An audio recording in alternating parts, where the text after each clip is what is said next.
Makassar mengamuk dan nyaris menghakimi dokter rumah sakit Wahidin Sudirohusodo saat hendak mengambil paksa jasad keluarganya. Aksi tersebut lantaran pihak rumah sakit hendak menguburkan jasad keluarganya dengan protokol COVID-19.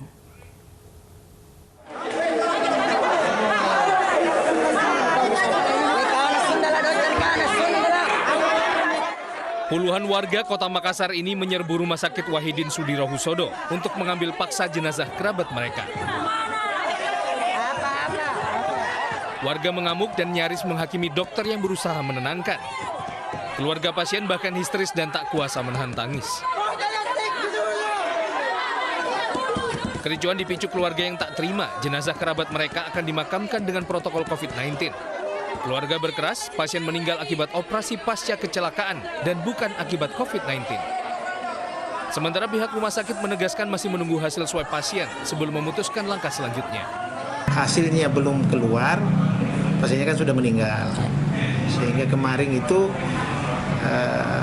memang perlu menunggu hasil daripada pemeriksaan RT-PCR tersebut. Dan alhamdulillah ternyata bahwa hasil itu negatif. Sehingga proses terkait dengan mayatnya itu ya seperti proses biasa yang normal dilakukan. Beruntung keributan tak berlangsung lama setelah puluhan personel Satuan Brimob Polda Sulawesi Selatan bersenjata lengkap dikerahkan ke lokasi dan langsung meredam amarah warga. Dari Makassar, Sulawesi Selatan, Julius Vin, iNews melaporkan. Pemerintah terus mengupayakan pengadaan vaksin COVID-19 untuk seluruh masyarakat. Yang terkini, pemerintah telah menjalin kerjasama dengan AstraZeneca Inggris untuk menyuplai 100 juta vaksin ke Indonesia.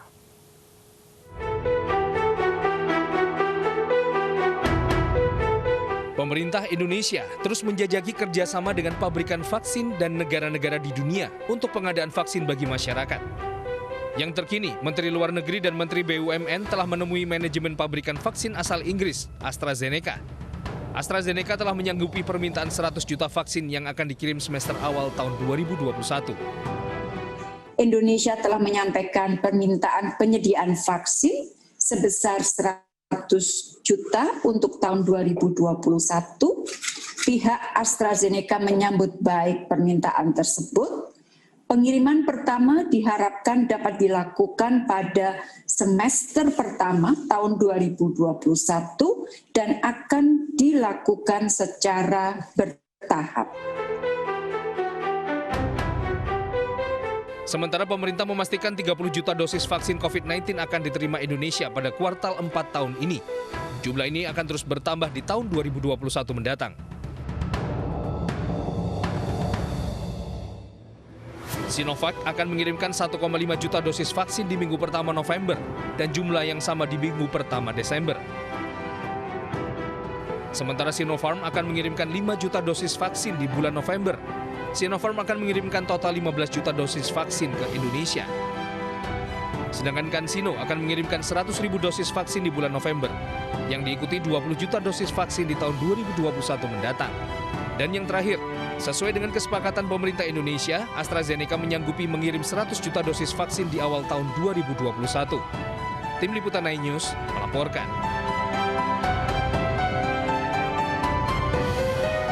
Sementara itu, Direktur Utama Bio Farma, Hanesti Basir, memastikan harga vaksin corona sekitar 200.000. Pernyataan tersebut menanggapi pemberitaan bahwa Sinovac menjual kepada Brazil dengan harga 1,96 US dollar atau setara Rp29.000.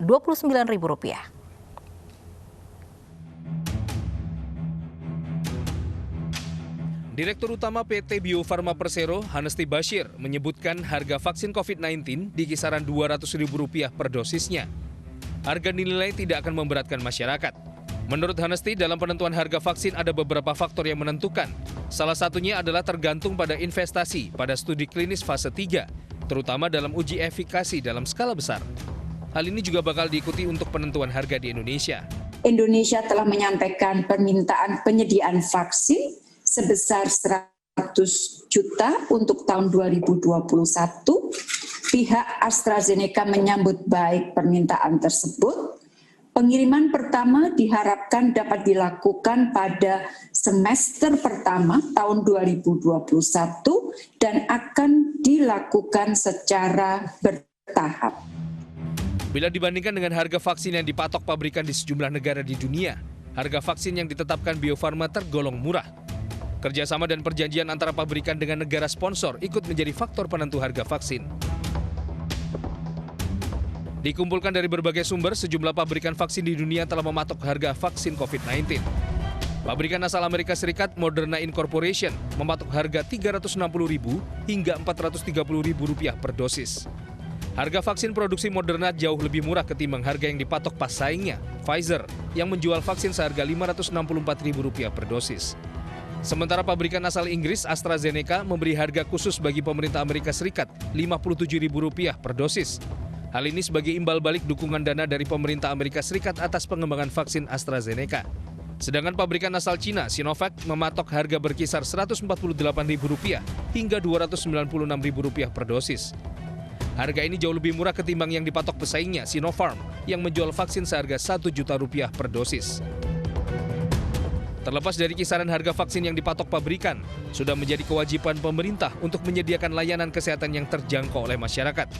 Hal ini termaktub dalam Pasal 28H Ayat 1 dan Pasal 34 Ayat 3 Undang-Undang Dasar 1945.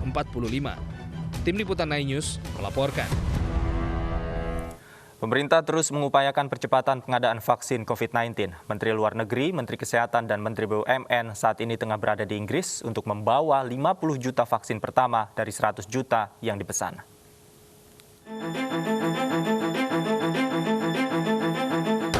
Pemerintah terus berupaya mempercepat penyediaan vaksin COVID-19. Sejumlah negara penyedia vaksin telah bekerja sama dengan Indonesia untuk menyalurkan vaksin, salah satunya Inggris. Menteri Koordinator Bidang Perekonomian Erlangga Hartarto menjelaskan, saat ini kerjasama 100 juta vaksin dari Inggris, yaitu AstraZeneca, telah diupayakan untuk tersedia pada 2020. Ia menegaskan Menteri Luar Negeri, Menteri Kesehatan, dan Menteri BUMN terbang ke Inggris untuk memesan 50 juta vaksin pertama dan membayarnya secara langsung. Pemerintah juga telah menyiapkan prioritas penerima vaksin COVID-19, diantaranya tenaga medis, pelayanan kesehatan TNI, dan Polri. Garda terdepan itu terdiri dari medis, paramedis, kemudian pelayanan kesehatan termasuk TNI, Polri, dan aparat hukum. Itu jumlahnya sekitar 3,5 juta. Kemudian masyarakat, tokoh agama, perangkat daerah, itu jumlahnya ada sekitar 5 juta orang. Kemudian tenaga pendidik, PAUD, TK, SD, SMP, dosen, perguruan tinggi, swasta maupun negeri itu ada 4,3. Kemudian aparat pemerintah, pusat, daerah, legislatif 2,3. Kemudian penerima bantuan pembayaran iuran BPJS yang jumlahnya sebesar 96 juta. Nah ini semuanya itu totalnya 102 juta dan masyarakat yang usia 19 sampai 59. Totalnya ada 160 juta. Berdasarkan vaksin yang ada perlu 2 dos yaitu 320 juta. Seluruh vaksin yang disediakan dalam kontrol Kementerian Kesehatan dan Bio Farma sesuai dengan peraturan Presiden. Dari Jakarta, Rizka Ayu, iNews melaporkan.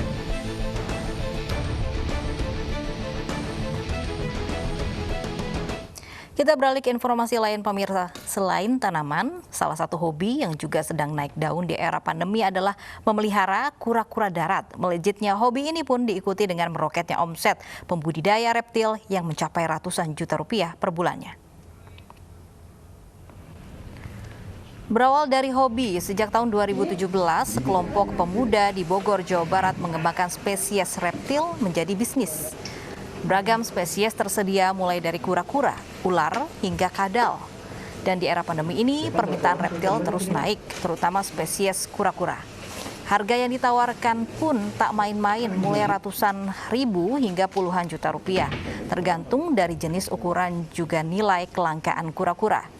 Meski baru menekuni bisnis sejak bulan Mei lalu, omset bisnis ini kini mencapai ratusan juta rupiah per bulannya.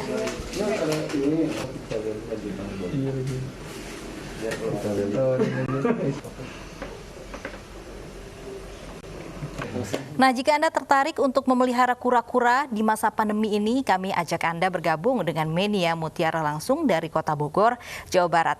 Menia, kura-kura mana yang kira-kira cocok untuk saya dan mungkin pemirsa di rumah yang pemula ini? Pemirsa, ini dia nih jenis kura-kura yang cocok dipelihara bagi para pemula.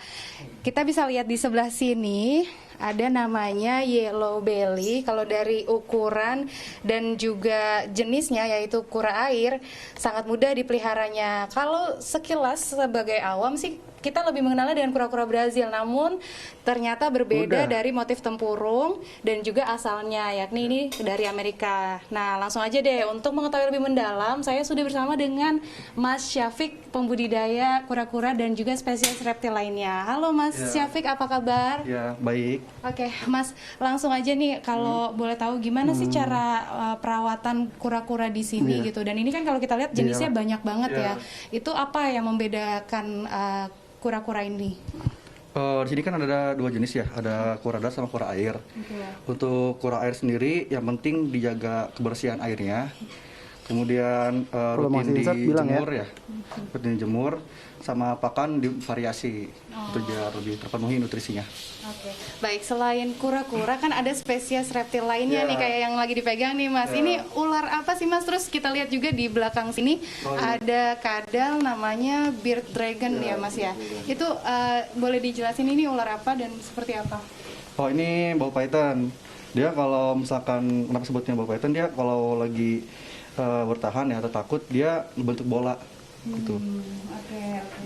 Oke, sekarang kita berbicara ke harga-harga reptil yang ada di sini Mas. Dari semua ragam reptilnya, mungkin boleh dijelasin berapa sih Mas kira-kira kisaran harganya?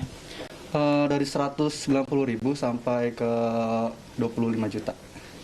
Wow, sangat variatif ya, dari ratusan ribu sampai puluhan juta. Itu apa yang membedakan Mas sampai dengan bedanya sejauh itu? Dari jenisnya, jenisnya, kemudian ada yang mungkin tadi lama besarnya, jadi makannya banyak, nah jadi makan lebih mahal lagi. Itu dia perawatannya. Kalau kita lihat dari varian harganya ini sebenarnya daya beli atau minat masyarakat seperti apa sih Mas? Tinggi juga Mbak. Apalagi pandemi kayak gini ya, orang banyak yang di rumah terus nyari hobi baru, nah itu kerasa sih lebih banyak permintaan di kura-kura. Oke, artinya segmentasi pasar atau pembelinya Mas Syafiq ini biasanya berasal dari mana aja sih Mas? Dari Surabaya, Jabodetabek juga banyak gitu, dari luar pulau pun ada, luar pulau banyak juga.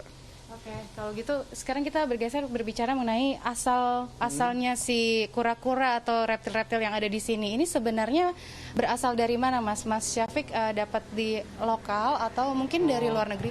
Dari luar negeri, dari impornya. Jadi masuk dari luar, itu masukin resmi. Dari luar negeri semua, rata-rata sih. Yang lokal paling satu doang, yang di Damer. Ini terakhir nih Mas, kira-kira di tengah pandemi seperti ini, bisnis dari hobi dan menghasilkan gitu, boleh tahu nggak kira-kira omset per bulannya tuh berapa sih Mas? Dari puluhan ya Mbak, bisa sampai ratusan juga. Ya bulannya nih ya. Oke, wah pemirsa, ternyata bisnis reptil di tengah pandemi ini justru mendatangkan keuntungan di tengah pandemi seperti ini. Nih saya ingin mencoba untuk memegang salah satu kadal yang disebut dengan beard dragon ya Mas ya. Ini jinak ya? Jinak. Oke.